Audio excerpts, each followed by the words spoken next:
پێغەمبەری خوا صلی الله عليه وسلم فەرمی هەر کەسێک بانگەوازی خەڵکی بکا بۆ ڕێگای هیدایەت، ئەوە هەر چەندێک خەڵک شوێنی ئەو هیدایەتی ئەو بکەوێ، ئەو ئینسانە بەتەنها خۆی بەقەت ئەو هەموو خەڵکە خێری دەسەکەوێ.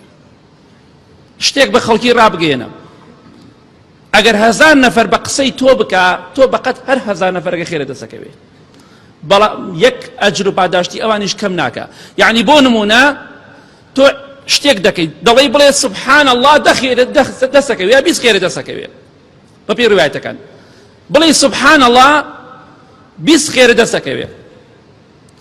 ئەگەر 1000 نەفەر بە قسەی تۆ بکەن، ئەم 1000 نەفەرێکی 20 خێران بۆ نووسراوە، بەڵام تۆ بەقەت هەر 1000ەکەت بۆ نووسراوە. خێریەوان کەم ناکە بێتە 70 و 80 بۆ تۆ بخرێتە سەر چاکانی تۆ. خێری خۆت بە کاملی وەرەگری، خێری ئەو خەڵکش کە بە قسەی تۆیان کردووە.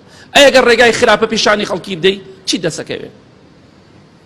کو ئێمە دڵسۆزی ماڵ و منداڵی خۆمانین؟ کوا دڵسۆزی دەوروبەری خۆمانین؟